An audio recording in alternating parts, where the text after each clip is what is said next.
The dense jungle moon of Crevant 7 loomed below the transport vessel, its green and purple canopies shimmering under twin suns.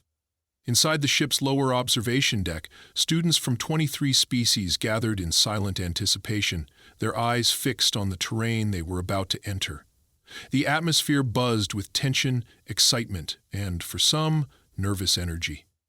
The Intergalactic Academy's most infamous exam was about to begin, the Level 4 Stealth and Camouflage Assessment. At the front of the chamber, Professor Zyrtak adjusted his shimmering carapace and cleared his throat with a mechanical rasp.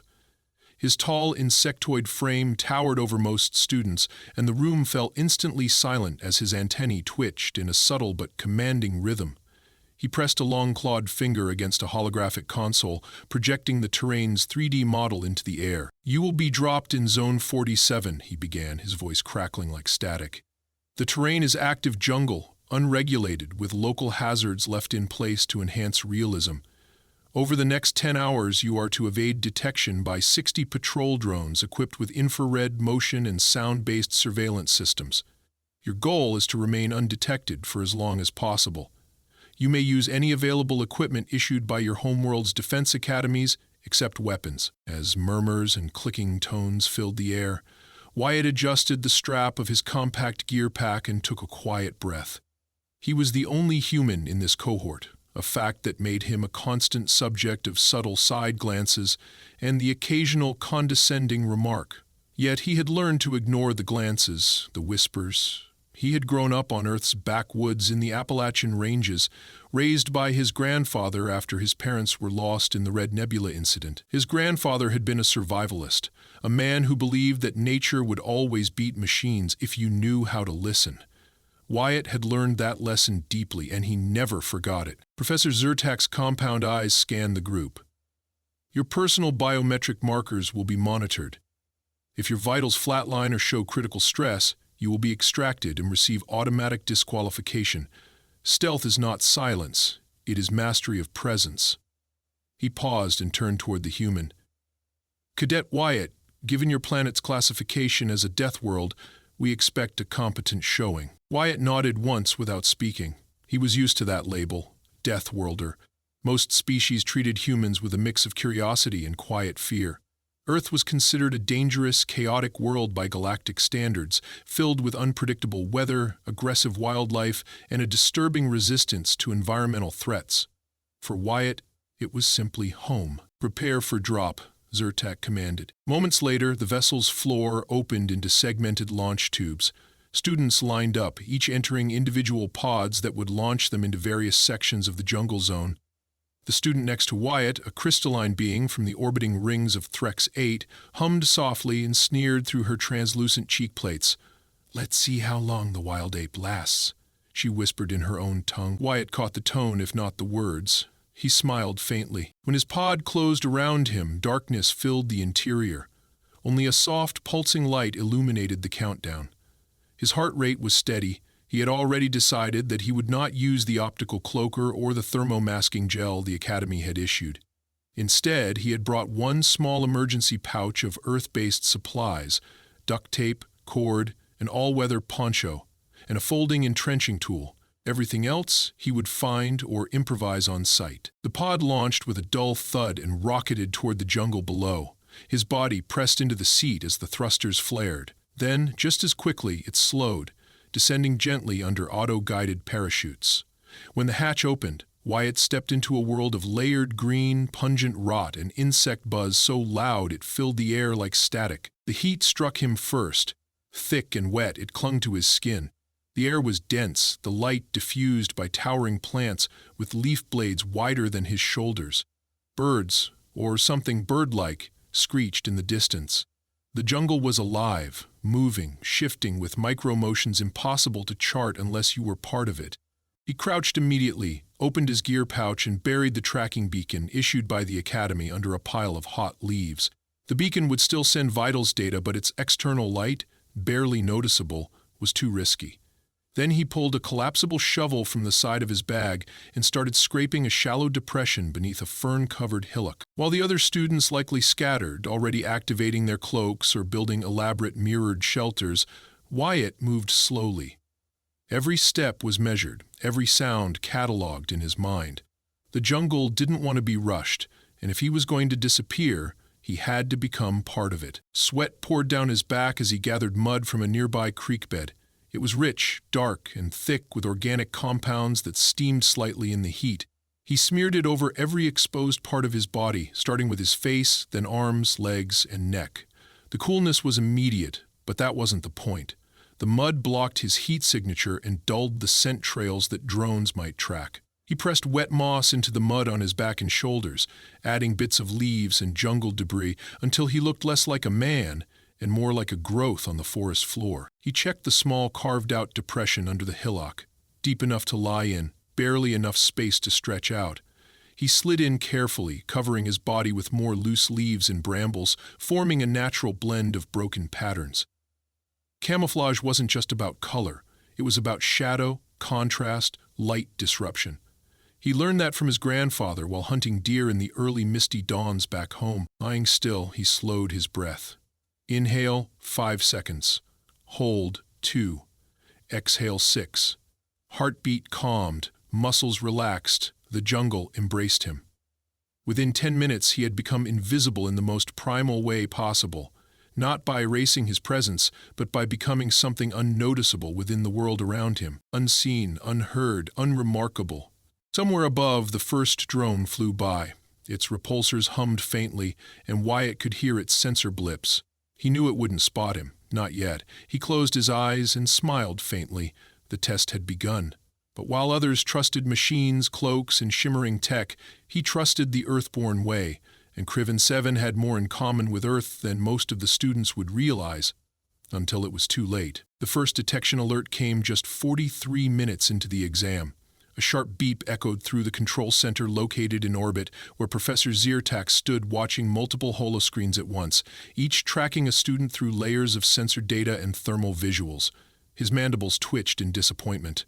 The Threxian cadet, a crystalline being named Ravel, had just triggered a full thermal scan alert. Her optical camouflage flickered as a patrol drone zeroed in on her position, descending swiftly through the canopy. On the screen, Ravel twisted in panic. Her body shimmered with a cascade of refracted light as she attempted to adjust her crystal field, but the reaction was too slow.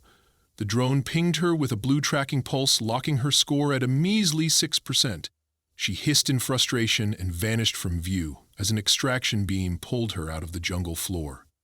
Zyrtak tapped one of his limbs against the data console and murmured something in his native tongue. He had expected better from the Threxian elite. Across the monitoring room, rows of supervisors recorded the results.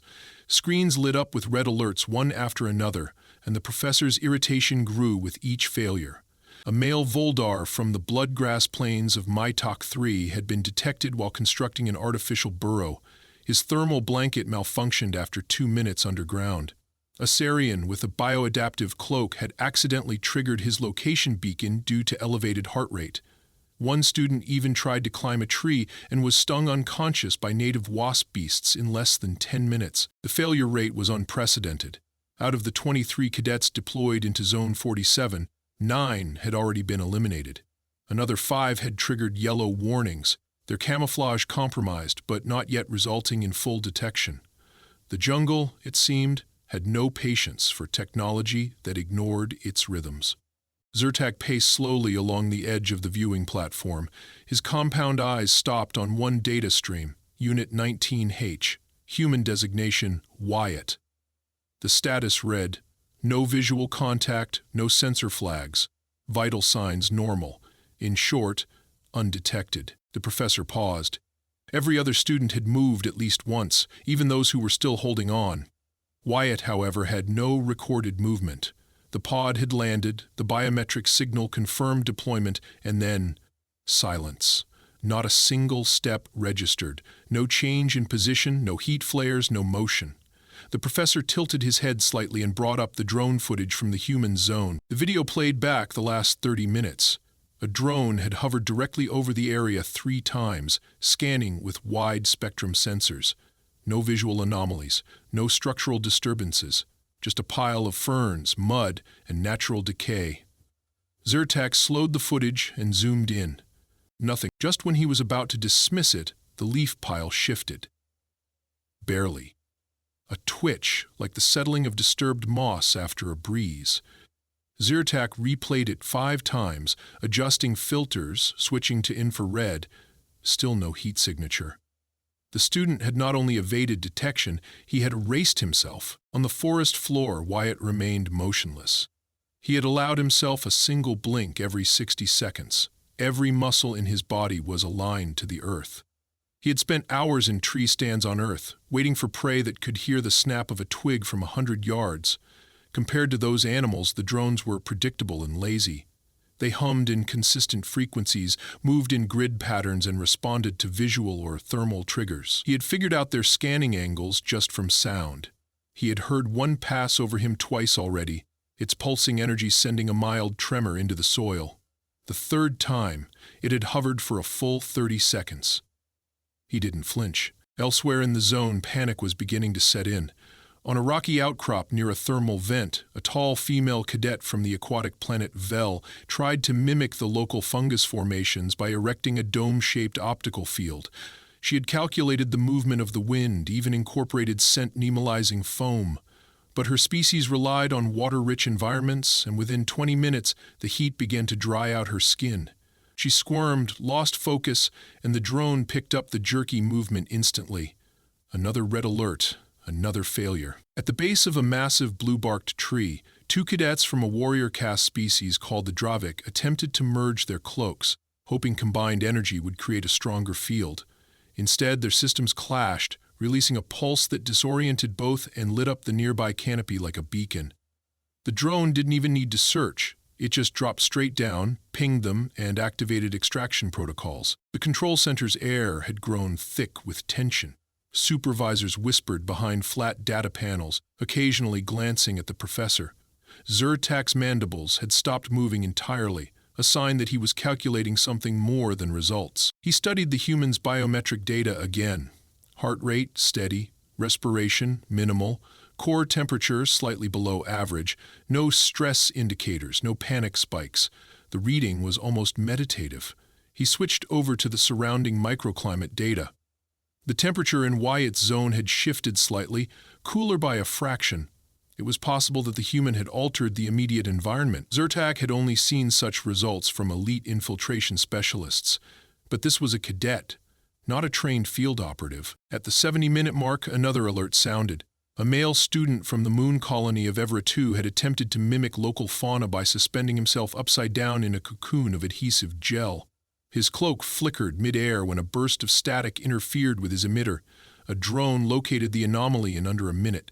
His score froze at 11%, a disappointing result for a species that marketed its stealth technologies to half the galactic sectors. Zyrtec issued a quiet sigh through his spiracles.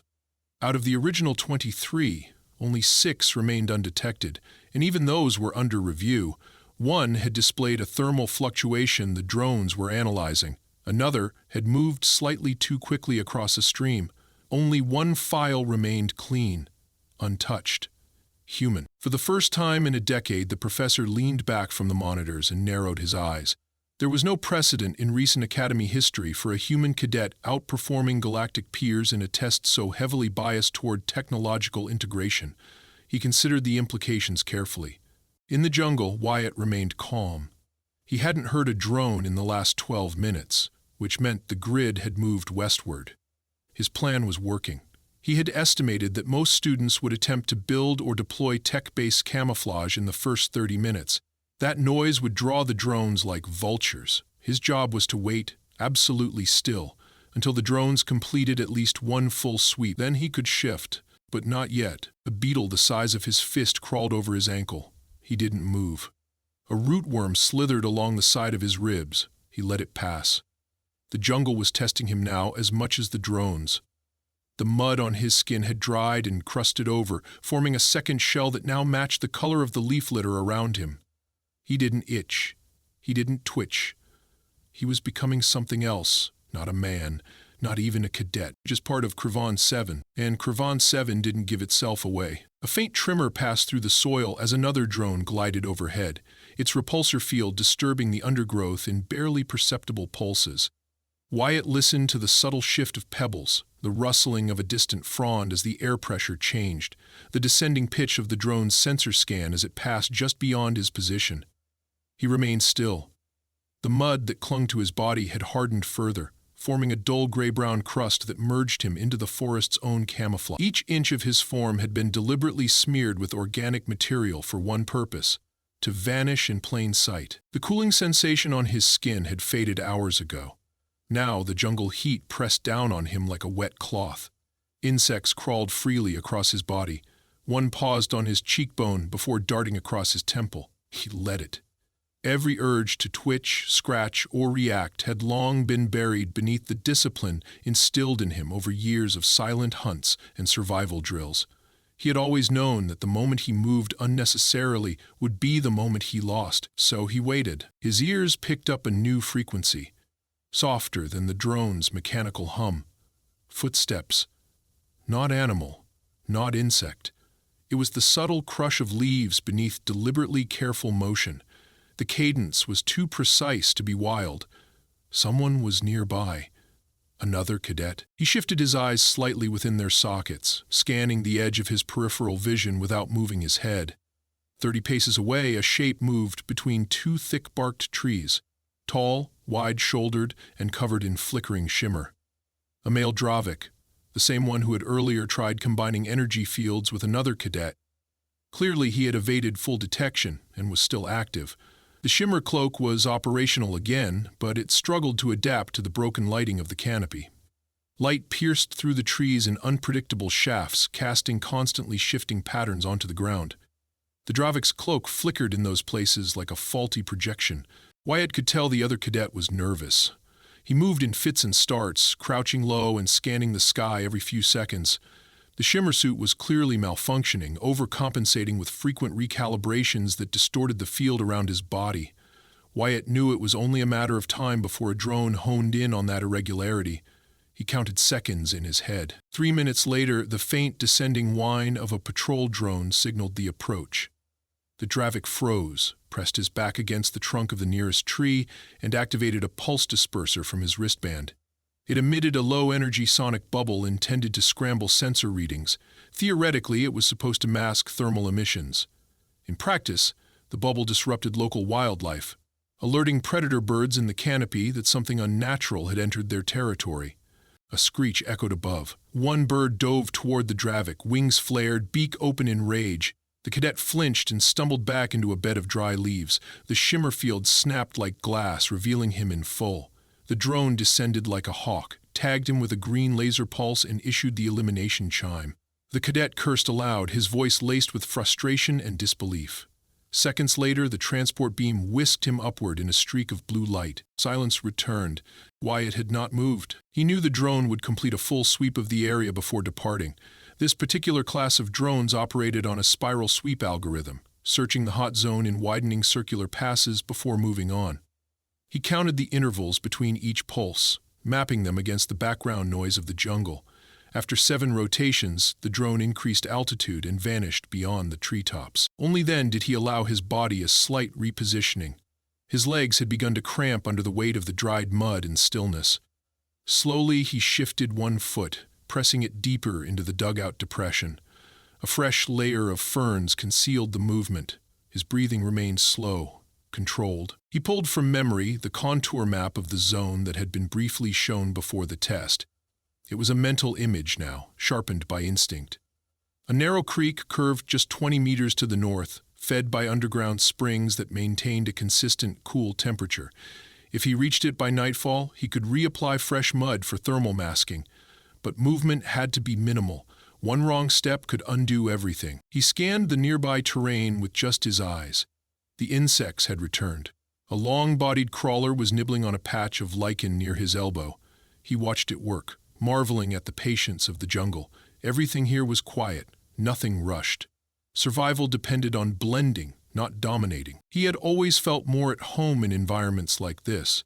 The Academy's polished corridors and endless streams of digital interface training never appealed to him. He had passed those exams, of course. He wasn't foolish enough to ignore the necessity of adaptation, but he never felt connected to them the way he did to places like this, where the measure of one's skill was etched into the ground and tested by silence. In the distance, a sudden flare lit the sky, red-orange, followed by a low boom. Someone had activated an emergency beacon. That meant a cadet was injured, likely from an encounter with native fauna. Wyatt didn't flinch. Another would be eliminated. The scoreboard would be shifting rapidly by now. He wondered how many remained.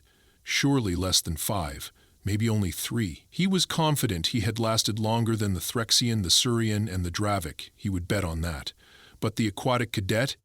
He hadn't heard her fail yet, nor the insectoid mimic from Belver. Those two had shown discipline in earlier exercises. Still, Wyatt wasn't concerned about them.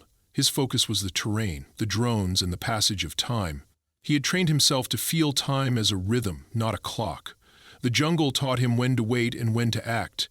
This was still the time for waiting. Above, the twin suns had begun to shift in the sky, their alignment entering the late afternoon phase. The light grew warmer, longer shadows stretched across the jungle floor. This was the window he had anticipated, the gold hour of sensor interference. As the light scattered, it created a series of low-contrast blind spots. Thermal readings became less reliable. Shadows grew thick, confusing motion tracking. For the drones, it was the least optimal scanning period. For Wyatt, it was his chance. Slowly, he gathered the ferns atop his back and placed them aside. Inch by inch, he slid out from the depression he had spent nearly 5 hours inside. His body protested the movement, muscles numb from the pressure and stillness. He gritted his teeth and pressed through the strain. He crawled, not upright, not on all fours, but low and flat, letting his chest drag along the leaves and loose soil. He moved like a reptile, using forearms and elbows, pausing every 30 seconds to let the jungle adjust to his presence. He didn't leave a trail. Each disturbed leaf was placed back into position behind him. Every motion was calculated. He reached a fallen log, paused beside it, and pressed his ear to the ground. No drone hum. No approaching movement. The way forward was clear. He slipped over the log and continued toward the creek. The air changed as he neared water, cooler, slightly fresher. The sounds of insects changed pitch. He knew he was close. Within minutes, he spotted the glint of moving water through a thick curtain of vines. The creek was shallow but flowing steadily. He dipped a finger into it, confirming the temperature, perfect for masking. He submerged both hands, scrubbing off the old crusted mud from his arms, then reapplied a new layer with the same deliberate thoroughness. The scent of the earth mixed with the scent of his own sweat. It grounded him. As he crouched beside the creek, listening to the rhythms of life around him, he realized something. This wasn't just a test. Not for him. This was a reminder that while the galaxy chased perfection through technology, there was still strength in simplicity, in stillness, in listening. He wasn't just surviving the exam, he was redefining how it could be won. Professor Zyrtak stood motionless in the center of the command platform, his limbs splayed in quiet frustration, as the 8th drone returned with another red-coded extraction confirmation. A flickering holographic outline of the Belver mimic dissolved into data fragments on the screen beside him. Her vitals had spiked moments before capture, and the playback revealed she had triggered her own panic by misjudging the pheromonal signals of a predator species nesting beneath the tree she had chosen as her hide. She had lasted nearly 5 hours. Respectable, but ultimately not enough. The professor's staff of analysts worked silently around him. Every beep from the control panels, every shifting telemetry line, drew weary eyes and tight lips. The test had devolved into a pattern no one expected. The advanced gear, the elite species trained for stealth since birth, none had endured as anticipated. The scoreboard displayed the final 3 cadets still undetected. One was the aquatic Veloon female, whose signature had briefly vanished earlier but was now registering again in a region near the western ridge. The second was a male Auric scholar using sound-reflective webbing to simulate local fauna. The third was the human, Unit 19 Hatch, still unmoved. Still undetected. The professor brought up the feed from the human's assigned quadrant. The drones in that zone had reported no abnormalities. When he activated the visual playback, there was nothing, only layered green, dappled shadow and swaying undergrowth in the soft twilight. For all intents and purposes, Wyatt did not exist on the battlefield, not as a cadet, not even as a biological anomaly. He had ceased to emit any signs of independent identity. What remained was a patch of jungle no different than any other. Zyrtek's thoughts churned behind his angular eyes. He had taught for 400 cycles, witnessed cadets simulate perfection using the most advanced tools of their civilizations. But what Wyatt was doing now had no correlation to simulation.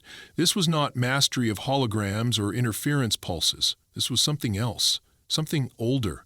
The professor did not like surprises, and this was becoming the most unpredictable outcome he had seen in decades. He turned to one of the drone commanders and issued a single directive. Confirm status of Unit 19H with direct flyover. No engagement. Observation only. The commander nodded without question. Drone Z-12 detached from its orbiting pattern and began a low descent toward the creek quadrant. Its sensors activated immediately. Infrared, acoustic resonance, and magnetic distortion mapping.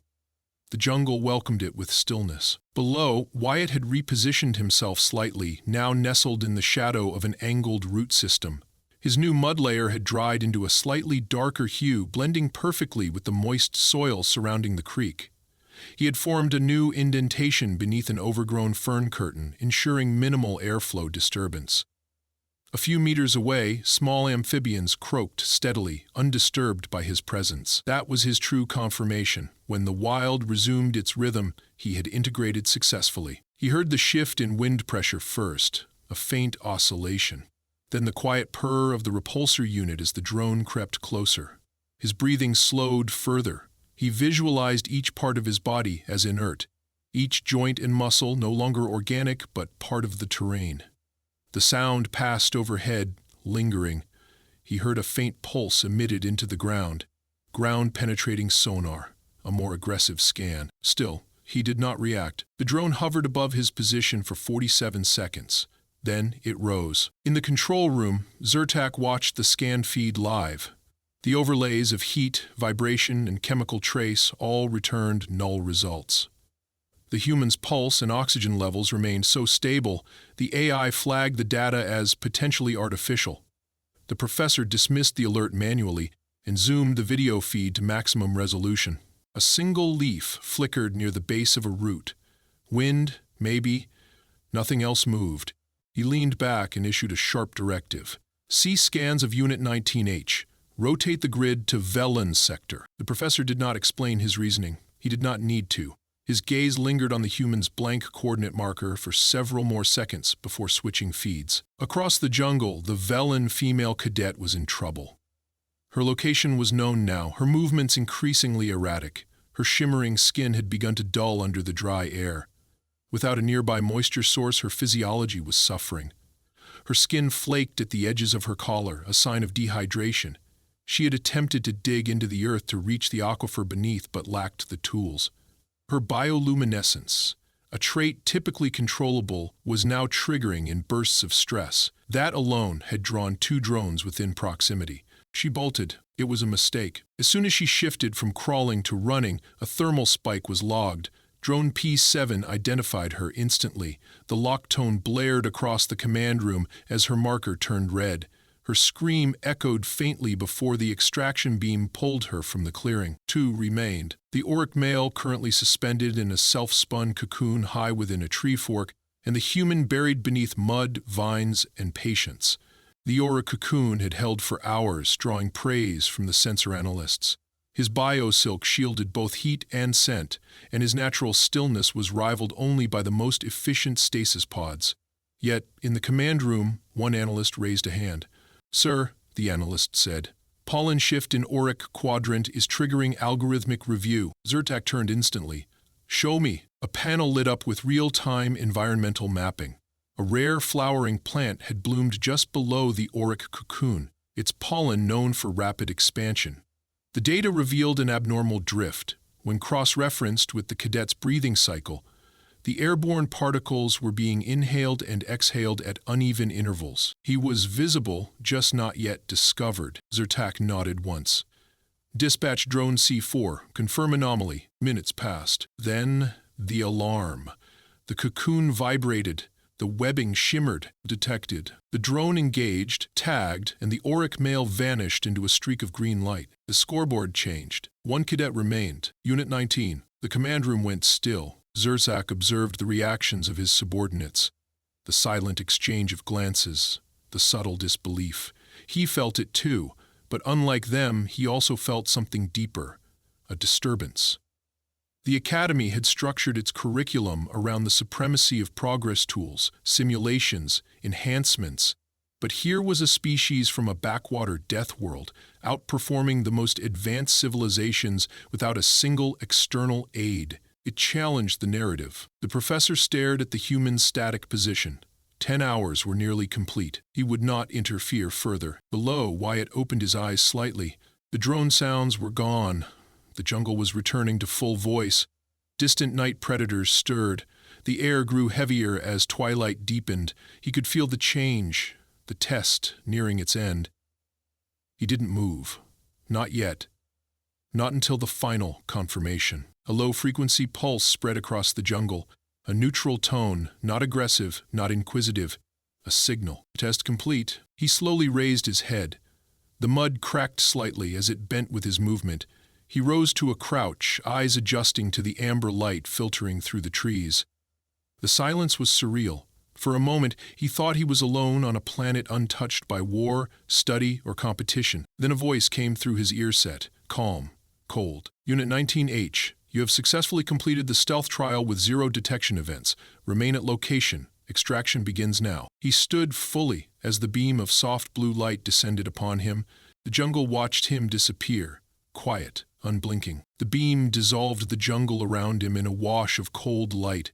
Wyatt felt his feet lift gently from the forest floor as the extraction sequence initiated, molecules guided upward in a perfect column of energy. For a brief moment, the wet scent of Krivan 7's soil, the chorus of nocturnal creatures, and the pressure of silence faded into nothingness. His boots touched down softly on the metal surface of the decontamination chamber inside the orbital facility. Sterile white light replaced the jungle's warm shadows. A soft mist sprayed across his body, washing away the dried mud and forest debris, leaving his skin clean but strangely cold.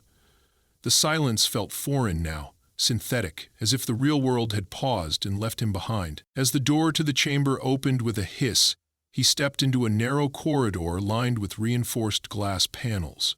On the other side stood several observers, analysts and robotic med units, scanning him silently. A voice crackled through the overhead speakers, firm, professional, devoid of praise or critique. Unit 19H, proceed to the debrief chamber. He obeyed without comment, his steps slow, his legs still stiff from hours of stillness. Every motion felt exaggerated in this sterile environment. The doors slid open, revealing a circular chamber with a single seat in the center. Opposite it stood Professor Zertak. The insectoid professor stood perfectly still, his iridescent exoskeleton reflecting the room's artificial light. His multiple eyes fixed on Wyatt with the intensity of a predator examining an unfamiliar species. No greetings were exchanged. Wyatt lowered himself into the seat without being asked. He met the professor's stare, unblinking. Zertak approached slowly, no weapons, no synthetic masking, no neural interface, no algorithmic assistance. His voice echoed through the chamber. And yet you were not seen, not once. Wyatt nodded. Correct. Zertak circled him once. Do you understand what this means? I completed the assignment. You exceeded it, the professor said, his voice tighter now. You revealed a flaw in our doctrine, a contradiction in everything we teach here. I didn't intend to, but you did, Zertak snapped, his mandibles clicking. The others failed with technology while you succeeded with stillness and dirt. Do you understand what that says about our methods? I understand what it says about yours, Wyatt replied calmly. You rely on systems. I rely on awareness. The professor stopped pacing. That is not how students speak to instructors at this academy. I'm not trying to be disrespectful. I'm trying to be honest. Zertak studied him for a long moment. Then he turned away and activated the holo panel.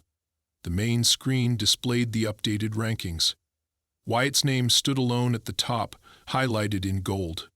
Below it, the names of the other cadets glowed in various shades of gray, symbols next to them indicating failure through detection, injury, or system malfunction. The other students are watching the broadcast now, Zertak said. You will address them in 5 minutes. The Academy requires the top performer to offer reflection. Wyatt frowned. And if I refuse? The professor's shoulders shifted with the subtle gesture that replaced a sigh. Then, you waste the opportunity to teach what no machine ever could. Wyatt stood, stretched his shoulders once, and faced the glass screen as it flickered to life. On the other side, a massive auditorium slowly filled with rows of cadets from every represented species. Some had just returned from the challenge, others had been eliminated much earlier. All of them were silent as the image of the human cadet came into focus on the screen. He cleared his throat. I'm not good with speeches. I'm not part of any elite stealth corps. I wasn't raised in zero-gravity simulators. I didn't even come from a city. I learned to be still in a forest where animals could smell your sweat and hear your heartbeat. He looked directly into the lens. You all had better gear, you all had better training, but you missed something. You didn't listen to the jungle. You tried to dominate it, and it didn't care.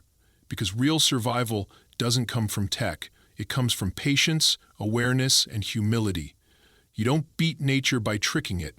You become part of it. The room remained silent. On one of the screens, the Valen cadet leaned forward slightly, her eyes locked on his. Across the aisle, the Auric male rubbed his hands together in thought. The Syrian tapped a claw against her chin. No one laughed. No one scoffed. Wyatt exhaled once, then added, You want to vanish? Stop trying to be invisible. Start being unnoticed. The screen cut to black. Inside the debrief chamber, Zertak lowered his gaze. What you did will change our metrics. Your methods will be studied. I didn't do it for that. I know, the professor said. That's what makes it harder to ignore. He motioned toward the corridor. You are dismissed. Return to your dormitory. An official commendation will be sent to your record. Wyatt turned to leave, but paused at the door. Professor? Yes, I think some of your students would survive better without half the gadgets. Zertak didn't respond immediately. After a moment, he said, Perhaps.